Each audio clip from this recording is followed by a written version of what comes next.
Oh, it actually says connected to chat. Wow, it might actually work. What up? Whenever. All right. How long are you gonna stay? A couple days?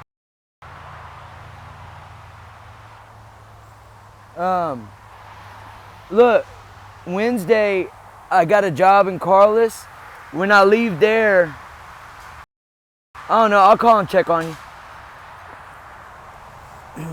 Hello.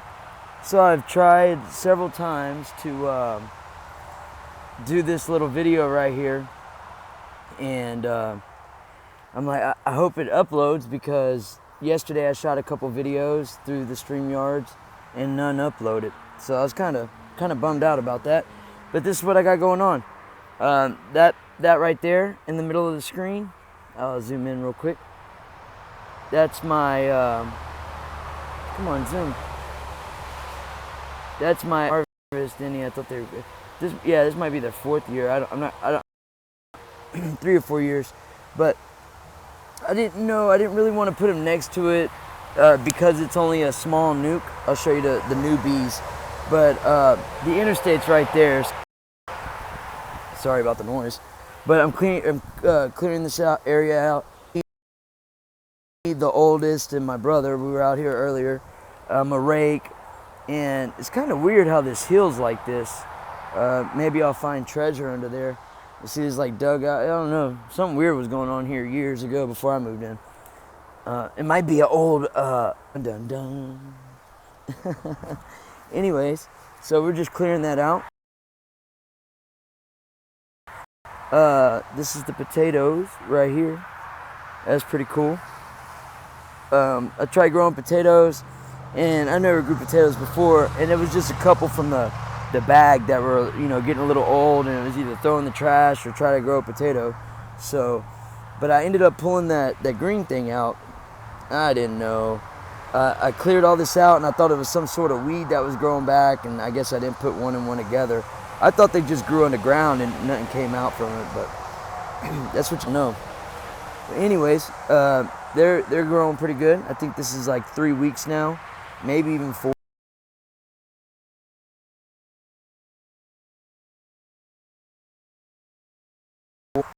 But after this produces a flower and the flower decays, then you can start harvesting.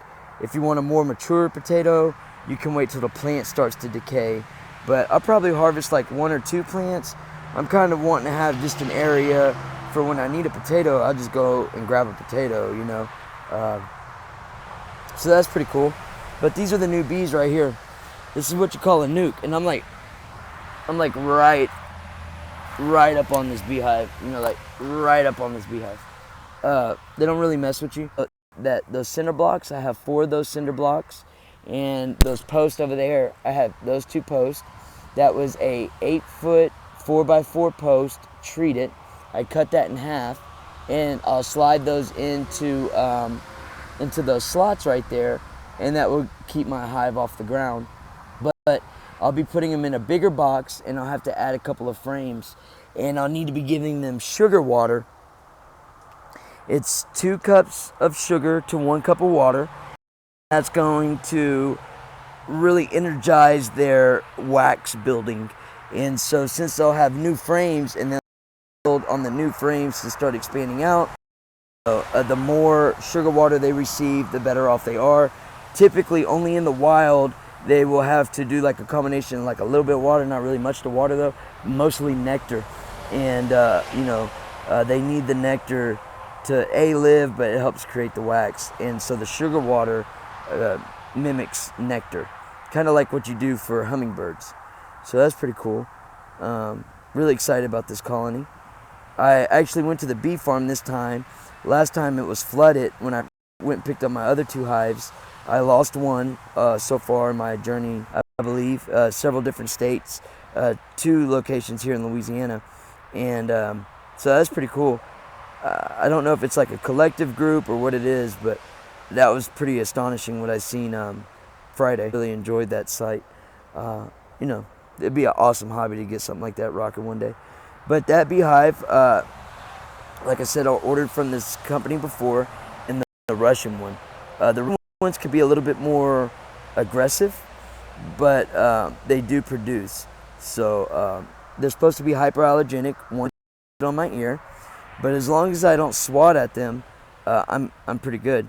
You could go up, pretty much go up right on them. It's not until you start actually like monkeying with them, then you'll have a problem. But when I do take that top off, since I'll need a hammer and a pry bar, I'll definitely be in my bee suit. I'm gonna try to shoot that. I'm not gonna be able to make that video today. Hey RWAP, what's going on? Thanks, man.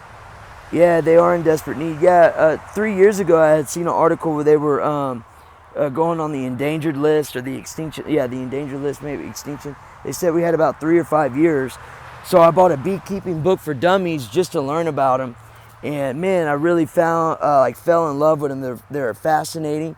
They're one of the very few species on Earth that are a superorganism, and as a collective, they're a superorganism.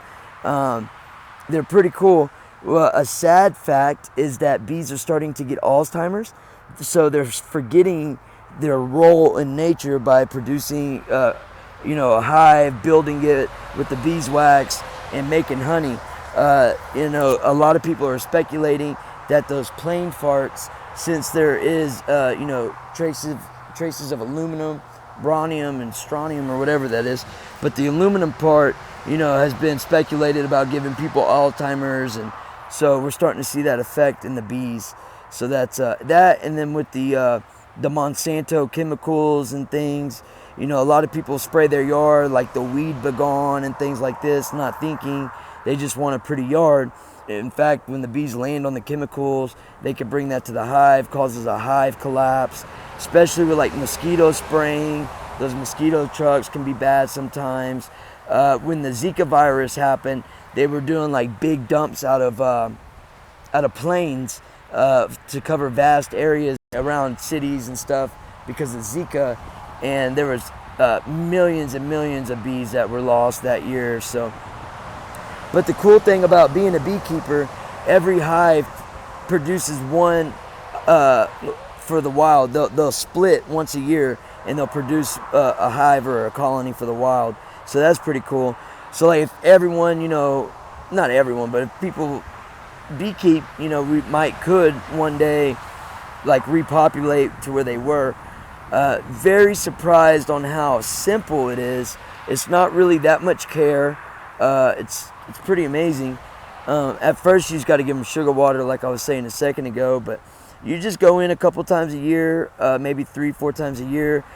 Get like a beetle blaster. It's like this little container where hive beetles. I got one crawling around in my head. I don't want to swat it. I'm gonna step back a little bit, but that way the beetles will go in there. You put a little bit of like olive oil, and they'll get stuck in that oil. So that's pretty cool. It helps keep the hive beetles down. I really enjoyed it, man. I learned a lot, and it's really cool. Not to mention the honey. Those little bitty mason jars, we gave everybody one for Christmas, and a lot of people said that was the best honey they ever had. There's been some documentaries about honey and like some of the top producers actually cutting it with certain kind of syrups and things to, because that's some big money right there.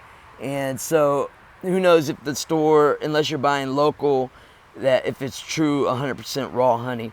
But that whole process was cool. It's very neat. I'd never really seen honey like that up close, and yeah, it's crazy, man. It's crazy. It'd be cool to, I don't know, it'd be cool if I was able one day to have like a whole thing, man. That'd be so neat. They got some of this honey from Malaysia. It's kind of like a peyote on a cactus. You know how it can make people hallucinate or whatever. So they have these bees in Malaysia, and it's like $100 maybe for a cup of this honey. And you could get it sent here in the States. And they say a teaspoon or a tablespoon, it's like doing LSD or something. I don't know. I've never I thought it was like the concept of it was kind of far out there, man. You know, bees just doing their thing, but because of the flower that they pollinate and bring back to the hive, you know, it produces a hallucinogenic. I thought that was pretty crazy. Just a little wild fact. I've definitely thought about ordering it just to, like, I don't know, it's fucking crazy. But I don't know. I don't know if I don't know. I'm too old for that shit, man. I got family nowadays, but it's pretty crazy. Imagine just putting like you just don't tell nobody you got the honey right there, and you got some friends over make coffee, and they just do like a teaspoon or a tablespoon of this honey in their coffee out of fucking nowhere. They're like, oh my God, the wall's melting, it's breathing, what's really going on? That would be nuts. Oh, that would be nuts.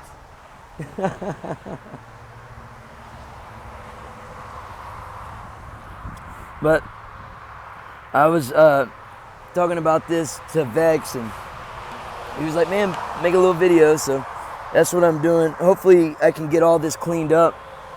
I got this brush right here to finish cleaning, and then that's my potatoes, man. That's pretty cool. I'm excited about that. I've never grew potatoes before, but if you do grow potatoes, you could tell right there the soil, how it's white like that, you know, compared to over there. Well, it kind of looks like that right there. But it's like a half sand mix. Your soil needs to be like half sand. That way it's easier for it to move, for the potato to expand. If you just do it in like regular dirt, your yield would be like smaller potatoes and stuff like this. So, but you do need like regular soil and compost soil for the nutrients. And I don't know if this ended, if this connected, but I gotta, that was my mother-in-law that called. Much love to everybody. I'll make a video unboxing my bees and putting them in their hives. Thanks for stopping by.